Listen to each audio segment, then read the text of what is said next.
Good morning. Good morning. Good to see you all. Welcome to North Burlington Baptist Church.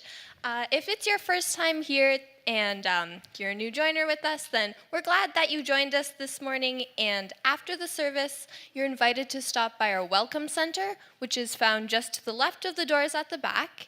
We have a small gift that you could take home, and we love to talk and get to know you. So today is the 5th Sunday of the month, which means that it's a family Sunday. If you check the bulletin, then you can see, yay, family Sunday. So that means that the kids are going to remain in the service with us unless the preschoolers are going to go down for their preschool class if you wish to take them. But the kids in grades 1 to 6, and up, are going to remain in the service today. So for the announcements, we have a few announcements that I'm going to highlight. Check out the bulletin for the full list. But yesterday, here on the stage, there was a dramatic presentation of the persecuted church called Solitary Confinement. So if you're interested in learning more of what that was about, and then you can check out North Burlington Baptist Church's website and find out more about the voice of the martyrs, if that's something that interests you. Next up, something that I'm personally very excited about, the summer camps. This summer, there are going to be 2 summer camps here, and the first one is a dance camp. The second one is our regular day camp. They're both a week long, and registration is open online. These camps are meant to engage our community and be a lot of fun, so if you know someone who's interested, then see our website or the Welcome Center for details. It's going to be really good. It's going to be really good. I can tell you. I've been to the camps. They're lots of fun. And last but not least, in the foyer you might have noticed that there are handmade Mother's Day cards for sale. All the proceeds are going towards the Bolivia trip in June, so encourage you to check out those cards, and a small team is preparing to travel to Bolivia to build relationships and encourage the locals there. That's, again, happening this June, so please begin to pray that God will use this experience to just build up his people, and that the people who go this will really be a good trip for them. All right, let's start off with prayer. God, we praise you for your greatness. We can't even begin to imagine how big and how wonderful you are. And we thank you for all that you have blessed us with and all that you've trusted us with. We're just so lucky to live here in Canada and be able to worship freely and just be able to love you and not have to worry about the consequences. And God, I thank you also for this community of people here at this church. It's just so great to be able to come on a Sunday and gather together like we have this morning and be able to lift up your name and support each other and get to know people. God, that's something I'm so thankful for. And also, just, Lord, bless Sherry and Merv and Wayne as they continuously pour themselves out into this church. That's something that we're so grateful for here, to have such a good team of people leading us and helping us grow closer to you, and I pray that you'll open our hearts as we listen to the sermon that Merv has prepared this morning, and that it'll speak to us, and through Merv and through Wayne, you'll just be able to give us the message that you've prepared for us this morning, God. In your name we pray, amen. Thanks, Olivia. Some of these songs might be the message that God has for you. So why don't we stand and we'll sing this song. Many of you are sick of this one, and it's called My Lighthouse. Yes, that's right. How'd you know? And if you know the actions, feel free to look foolish. In my wrestling, in my doubts, in my failures, you won't walk out. Your great love will lead me through. You are the peace in my trouble. It's so true. You are the peace in my troubled sea. Here we go. In the silence. In the silence, you won't let go. In the questions, you're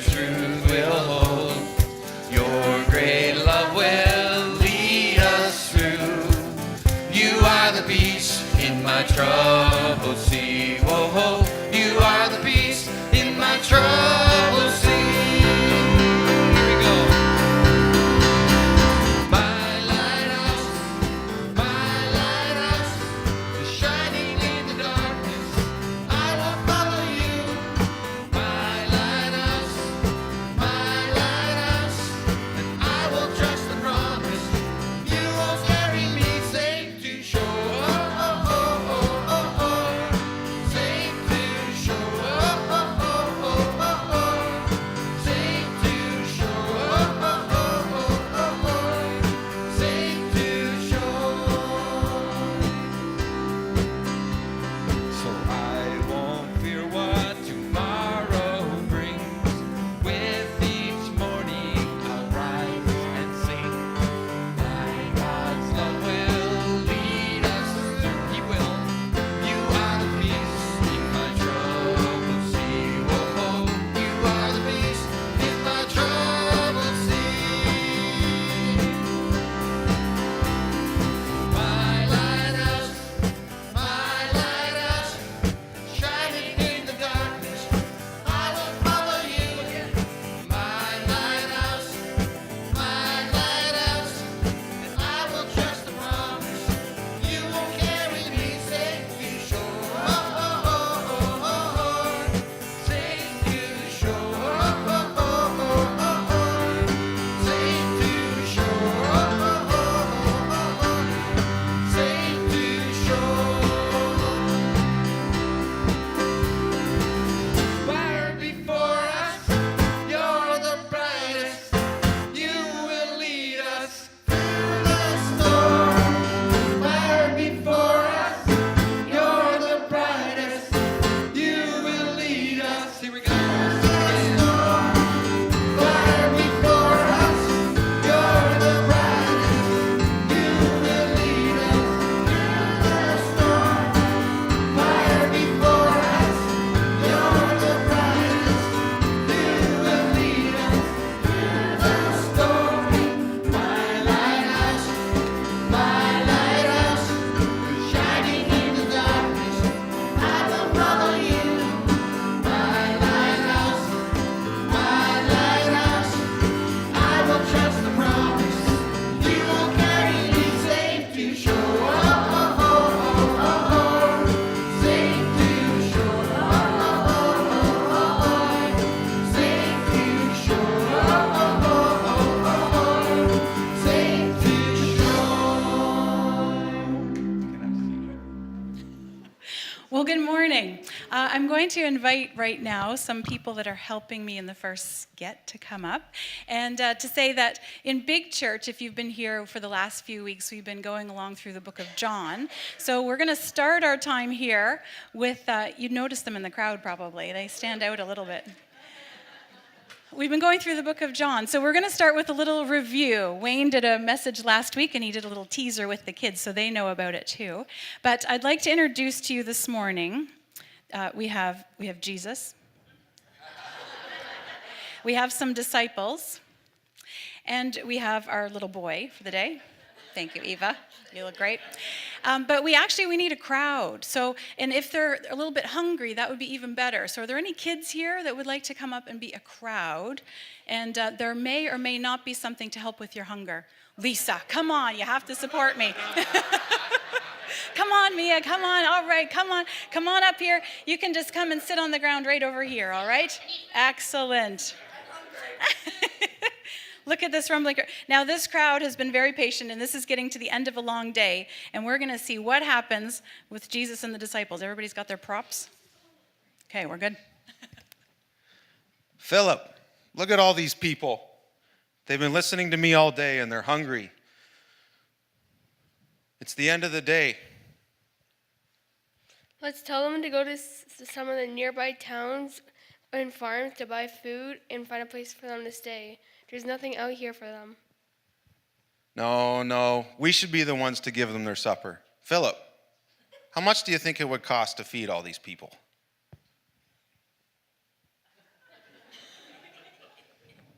Jesus, there's no way it would cost way too much money for everyone to just have a little bit. We don't have much money. Even if we did, there's no one here to buy food from. A boy brought his supper. He has 5 loaves of bread and 2 little fish. But that won't go very far, will it? That'll be fine. Guys, get the people all to sit down. Come on, son. Do you want to share with everyone?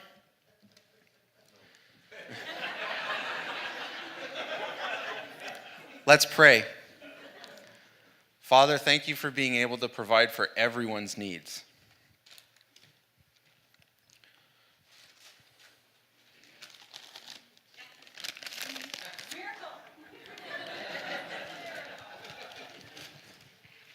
Don't give everybody so much. You'll run out before you get started.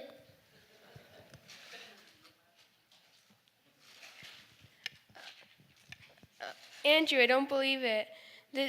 This supper was supposed to feed one little boy, but it was enough to feed 5,000 families. Let's not leave this place a mess. Grab some baskets and let's clean up the leftovers.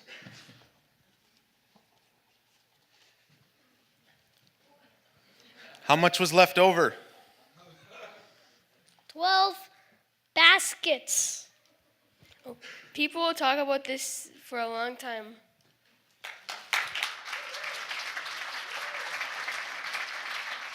Well, thank you very much for your best acting skills. And that must have been an amazing day, and we're still talking about it, aren't we?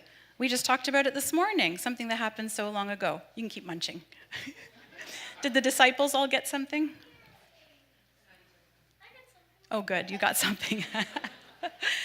Well, I don't think Caitlin's here this morning, but she, mentioned this old-fashioned kind of thing before. So if you don't know what this is an overhead projector. Have you seen one of these before? We're going to use it for a little story today. But what an amazing day that was. Can you imagine if you had been that little boy and you went home? I don't know if he packed his own lunch or his mom packed his lunch for him. But what do you think when he went home? What do you think he said to his mom? What are some of the words that maybe he used to describe the kind of day that he had had? Can you think of anything? What do you think? Miracleful? Miracleful. That sounds like a pretty good one. Anything else? Do you think he was expecting that to happen with his lunch or his dinner? Nope, probably not.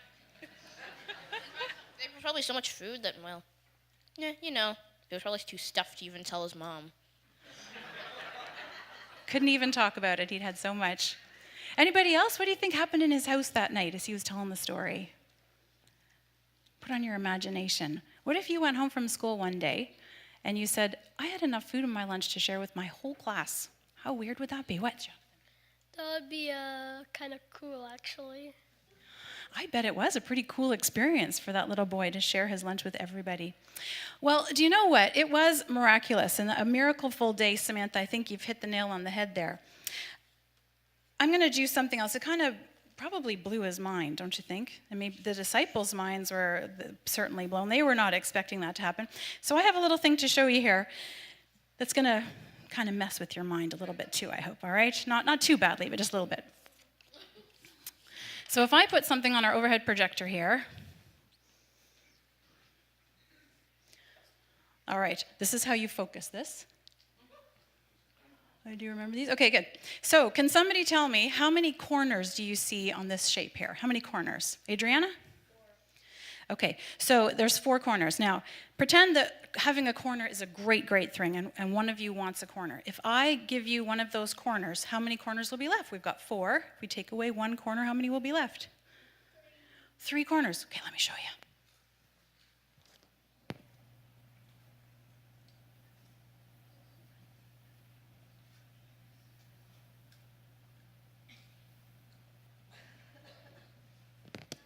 Okay, so I gave away a corner. Now, how many corners do you see now? What do you see, Lisa? 5. Well, how can that be? We had 4 and we took away 1, and now there's 1, 2, 3, 4, 5, like Lisa said. Well, that seems a bit strange, doesn't it? Now, what if, Jonathan, would you like a corner? You did a great job in that sketch. Why don't I give you a corner?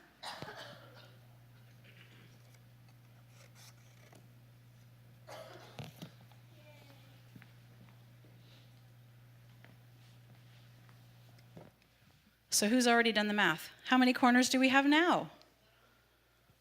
You know, Mia? 6. 1, 2, 3, 4, 5. Wow, we have more corners. How can that be? What's going to happen if I take off another corner? What do you think, Adriana? There will be 7. I think there might even be more. Maybe 8. Maybe 8. We're going to keep going. What would happen if I keep on taking corners? Here, let's watch. I'm guessing there's going to be 8 after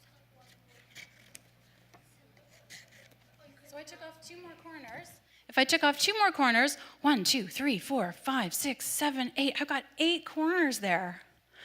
Well, that's pretty cool. Was that what you expected? If you take one away, that there would be more? Yeah. Always one. Yes? Good job. I'm so glad you predicted that.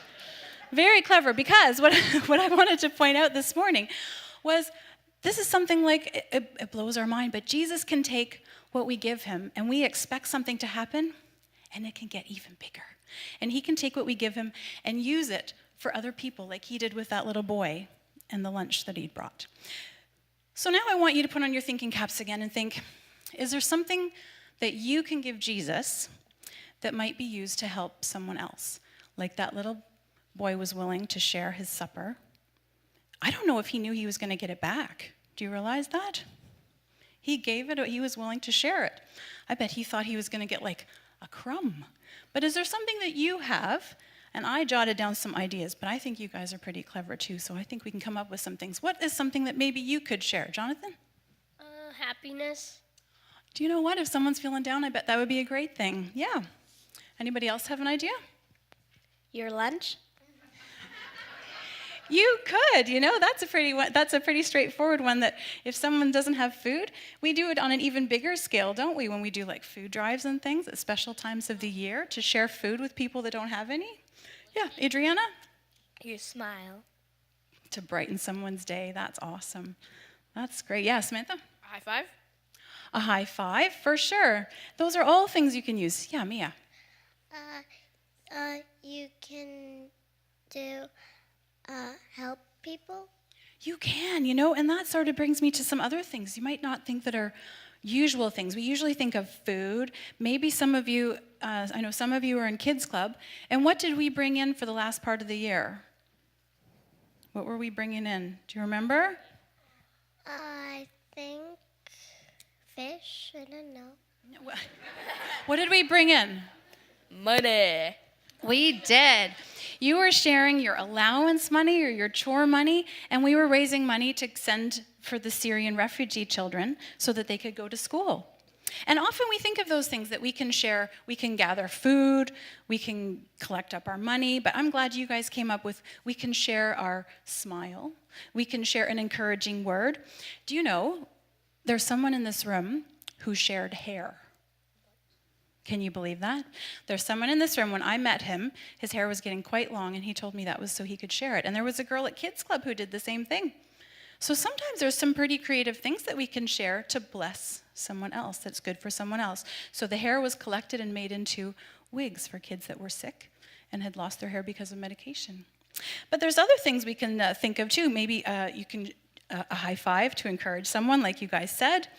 Maybe you've been through an experience and you can relate to someone. So maybe you can share a listening ear and just share with them and say, you know what, I know what you're going through. How do you think that would make someone feel if you shared something like that with them? What do you think? Make them feel like more welcome.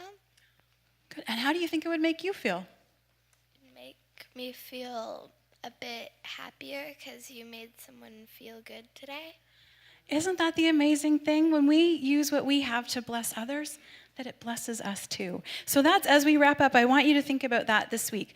We offer what we have to Jesus, and he will take that and bless it and multiply it to bless other people. So I'm looking forward to hearing what you're able to do this week. Maybe somebody at school or somebody on your street, or maybe even at home, someone that you can encourage or do something with. So we'll hear about that next week. So you guys can head back to your seats. And we've come to the part in our service where we're going to do our own, we're going to offer something that we do usually every week, where we pass the plate and we take up an offering. So if you're visiting with us today, don't feel obligated to participate in this, but those of us that are followers of Jesus, this is one thing that we can give. And as the plate goes by today, I would challenge all of you to think of something that you have that you can offer. Whether it's the money that you're putting in the plate, whether it's your time, whether you think you need to be more mindful of listening to people this week or to share an encouraging word. But we all have something that we can offer, and Jesus will multiply that. Jesus said, I am the bread of life. I am the bread of Zoe, eternal life. And so hungry we run to you, for you are our daily bread.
Good morning, my fellow neighborhood missionaries.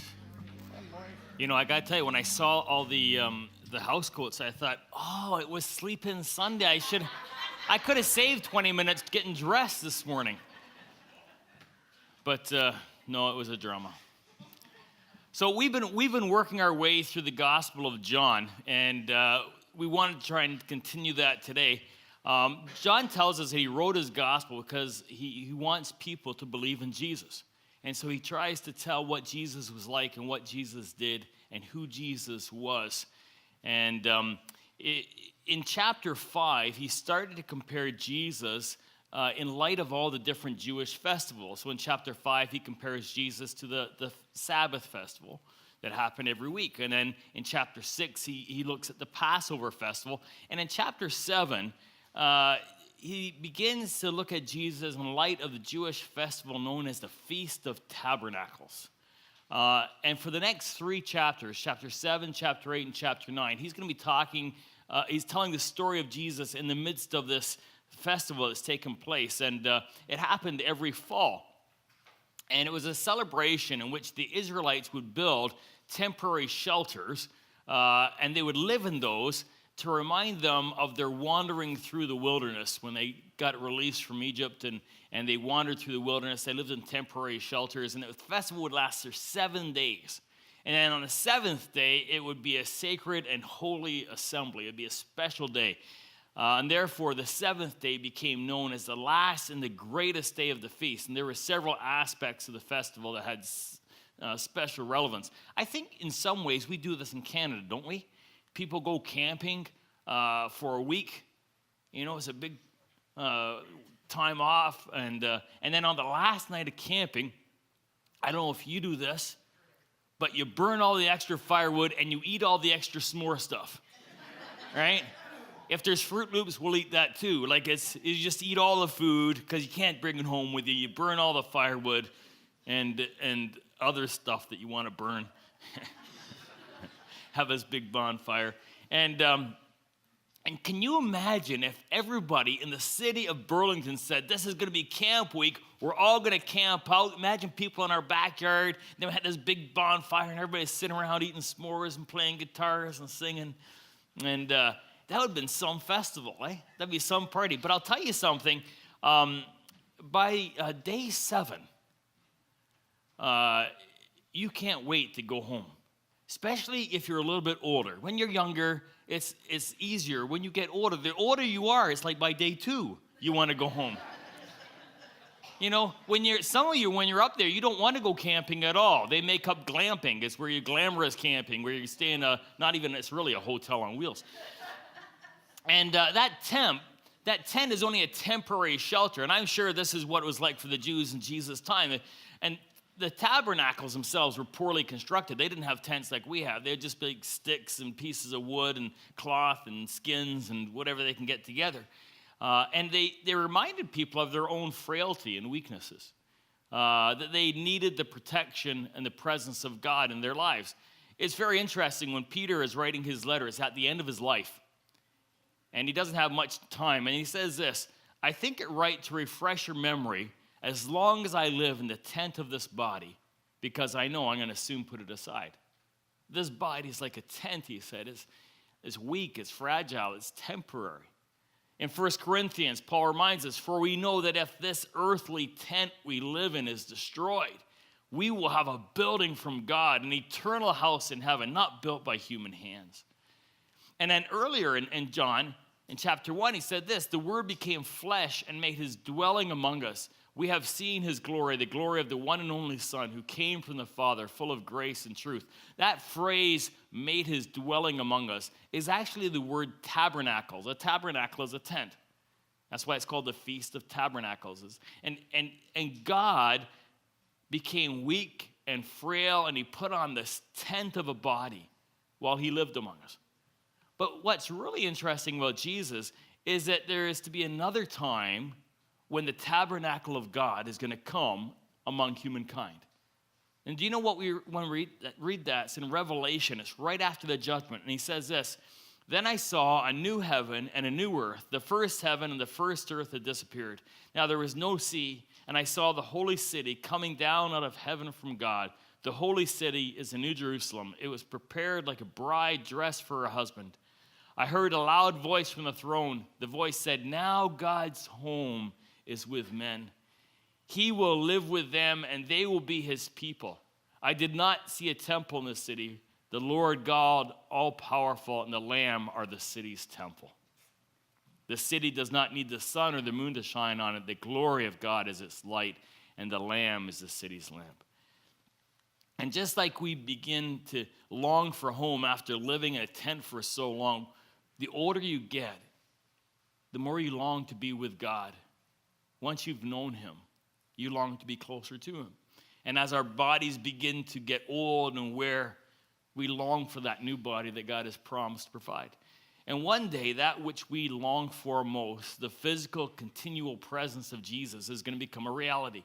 And we will live in the presence of the one whose nature is love and light. Can you imagine living with someone who's all loving and light all the days? Have you ever found yourself longing for your eternal home?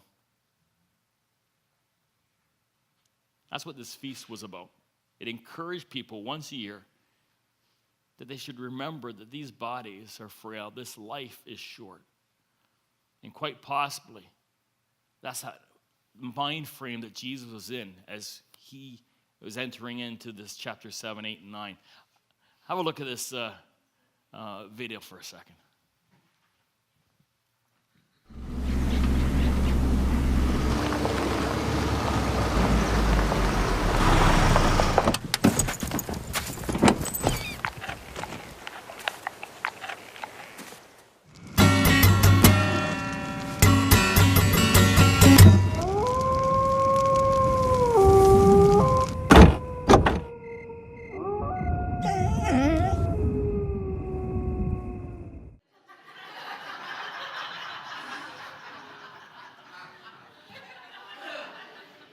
You know, camping might be fun for a while, but those tents are pretty flimsy, and you don't feel as safe, and we long for something more secure and stronger. And the Feast of Tabernacles reminded people that this life is only temporary.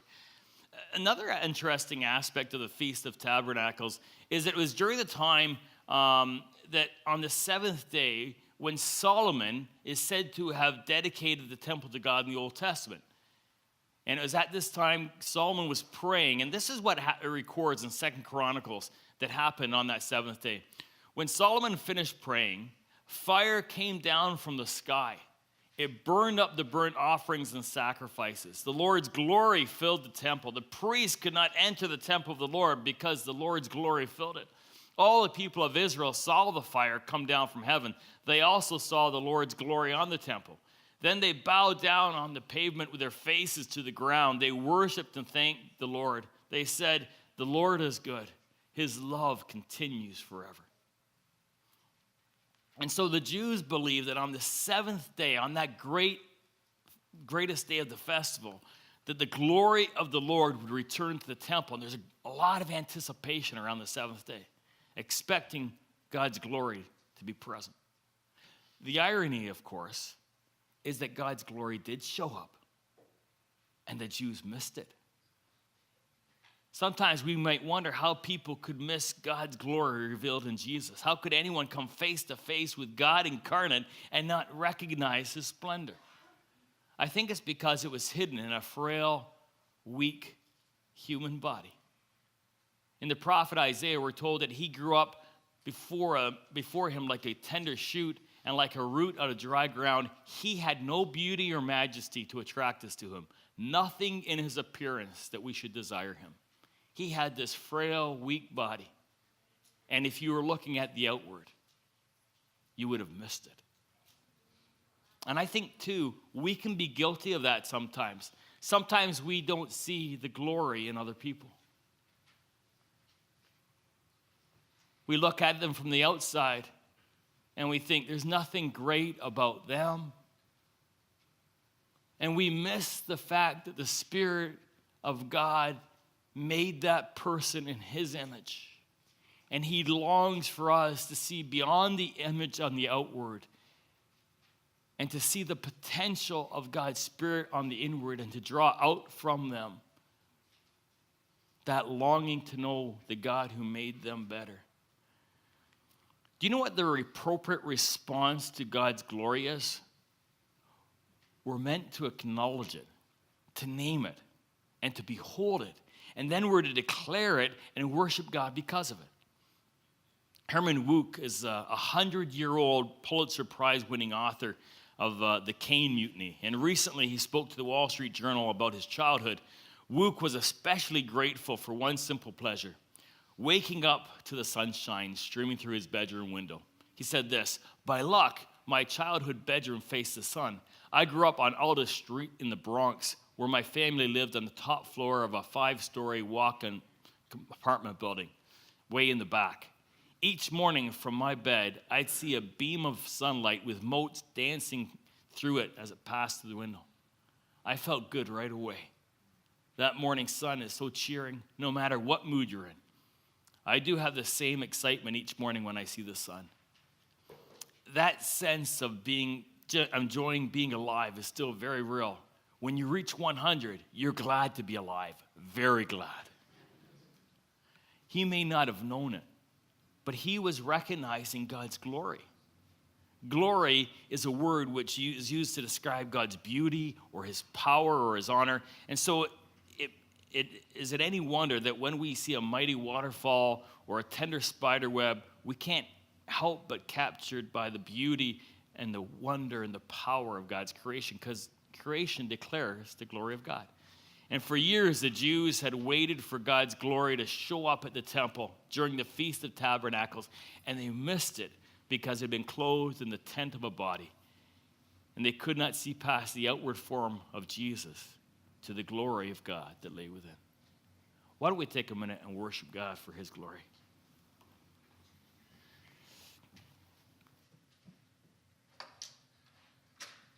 Why don't you stand with us for a second?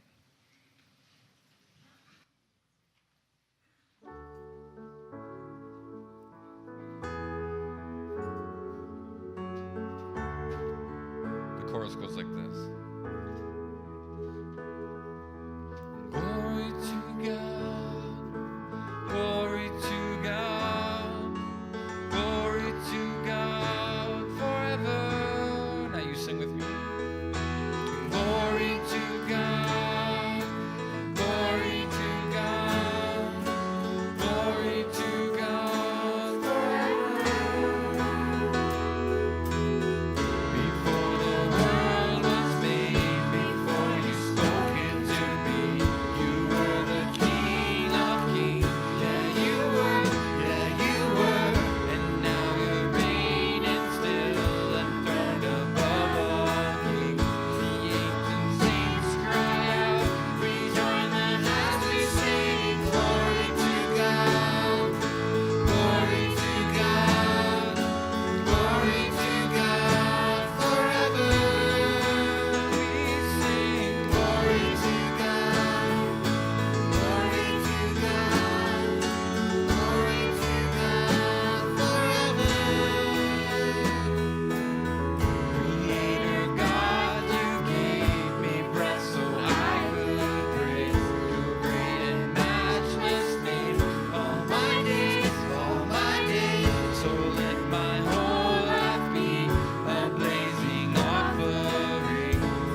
During the Feast of Tabernacles, there was also what was known as a water pouring ceremony. And each day the priest would parade up to the pool of Siloam. And this water was called living water because it was fed from a spring. And the priest would take 2 golden pitchers filled with water, go back to the temple, and they would pour the water out on the altar. Now, on the 7th day, the greatest day, when they would take the water, they would march around 7 times around the altar, pouring the water, asking God to provide what only He could provide. Now, what was being prayed for that God alone could provide was not rain, but rather something much more profound. In Isaiah 44, verse 3, we're given the answer of what that was. It says, "For I will pour water on the thirsty land and streams on the dry ground. I will pour my spirit on your offspring and my blessing on your descendants." In the book of Ezekiel, they were actually acting out one of the stories in Ezekiel. In chapter 47, Ezekiel sees a vision of water coming from the temple, and at first is up to his ankles, and then it comes up to his knees, and then it gets up to his waist, and at the end, finally, Ezekiel says that the water was so high no one could cross, and this was a symbol of God pouring out His Spirit from the temple. And each year, the water ceremony of the Feast of Tabernacles was a ceremony symbolizing the anticipation of God pouring out His Spirit, as the prophet predicted. So imagine, there they are pouring the water on the last greatest day of the feast, waiting for the Spirit to be poured out, and the people anticipating the pouring of the Spirit. And then we read that this happens. The last day of the feast came. It was the most important day. On that day, Jesus stood up and said in a loud voice, "If anyone is thirsty, let him come to me and drink. If a person believes in me, rivers of living water will flow from his heart." This is what the scriptures say. And Jesus was talking about the Holy Spirit. The Spirit had not yet been given because Jesus had not yet been raised to glory. But later, those who believed in Jesus would receive the Spirit. Jesus was saying that He was the temple where God dwells and His Spirit is given through Him to all those who allow God to enter their life so they can be a temple of His too. You see, even though our bodies are frail and often hide the glory of God, whose image we have been created in, Jesus sends His Spirit so that God's glory can become more evident through us. Little by little bit, more and more, the light and love and the joy and the glory is growing in us by the Spirit of God. In his letter to the people in Corinth, Paul explains it this way. He says, "Though outwardly we are wasting away, yet inwardly we are being renewed day by day." I don't know if any of you have watched the Antiques Roadshow. My wife doesn't like it, but I like it. It's a refined, acquired taste, apparently. And it's a program where people bring old things, which sometimes don't look that old to me, but they bring old things to expert appraisers, and they tell people what it's worth. So a man came in with an old blanket that he had lying on the back of a chair. Take a look at how this blanket was appraised for this guy. And do you know who made this weaving? Do you know what kind of blanket it is? It's probably a Navajo, but that's about all I know. So you haven't had anybody look at it? Nobody's ever looked at it that I'm aware of. Well, Ted, did you notice when you showed this to me that I kind of stopped breathing a little bit? Yeah, you did. I'm still having a little bit of trouble breathing here, Ted. It took me by surprise because I didn't think much about it. It's probably a chief's blanket. But that's exactly what it is. And it's not just a chief's blanket. It's the first type of chief's blanket made. It's an extraordinary piece of art. It's extremely rare. It is the most important thing that's come into the roadshow that I've seen. Do you have a sense at all of what you're looking at here in terms of value? I haven't a clue. Are you a wealthy man, Ted? No. Well, sir, I'm still a little nervous here, I have to tell you. On a really bad day, this textile would be worth $350,000. On a good day, it's about $500,000. Oh my God. And you had no idea. I had no idea. I was just laying on the back of a chair. Well, sir, you have a national treasure. Wow. A national treasure. Gee. When you walked in with this, I just about died.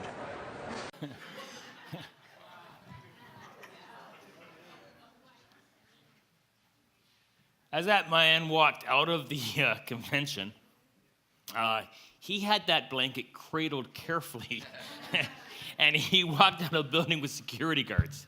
He went straight to the bank, went into the bank deposit box, and he deposited that blanket. You see, over time, that blanket looked like it was just getting older, like some of you. But the truth is, that blanket was getting more and more precious and more valuable. It's being filled with glory, like some of you. This is what Jesus does in us day by day.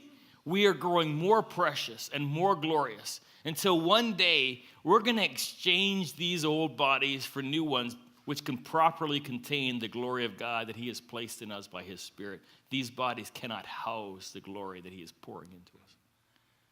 You know, at the fall season, when all the crops began to be gathered in, when the fields were beginning to look empty and barren, God called the people of Israel together in part to remind them that this life is brief, just like those fields. These bodies are temporary, just husks. That the glory that he longs for us to know, which he gives by his Spirit, can't be housed by these old tents.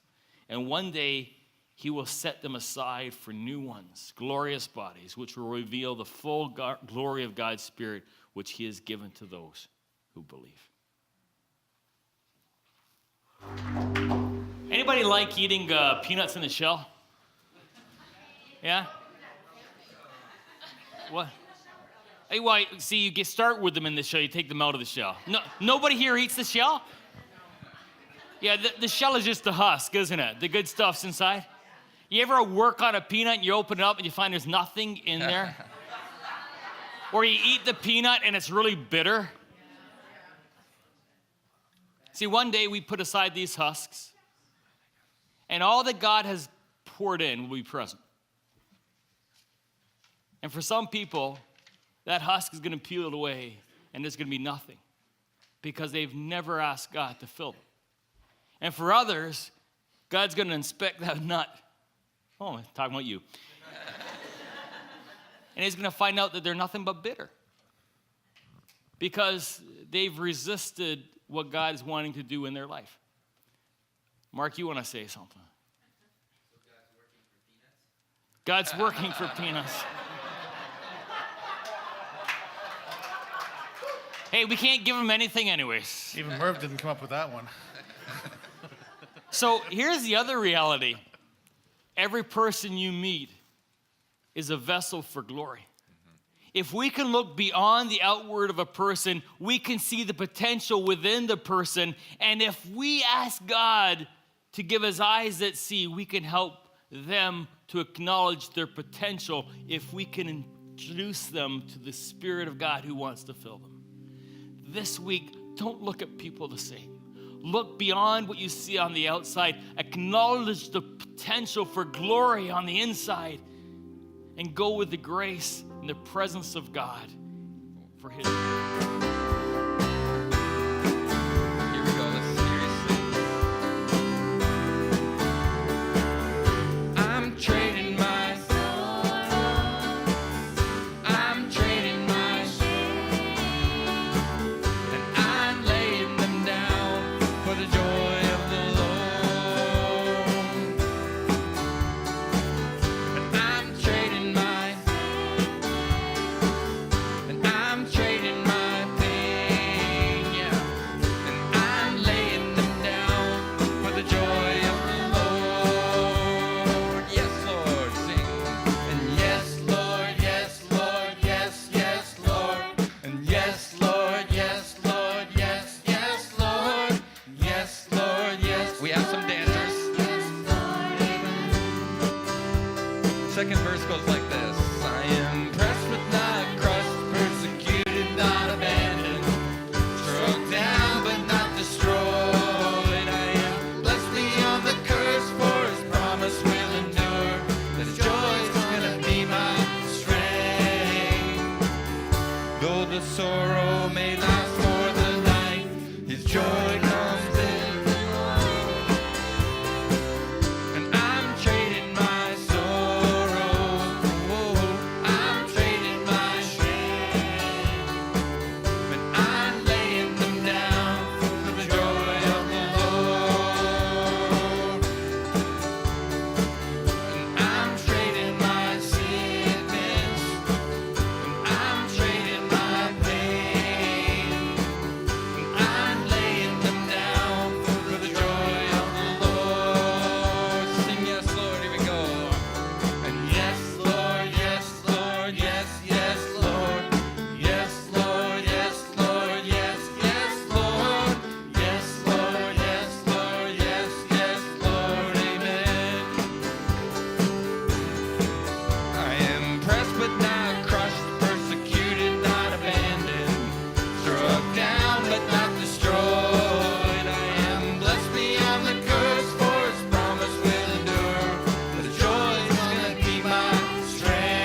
sorrow may lie.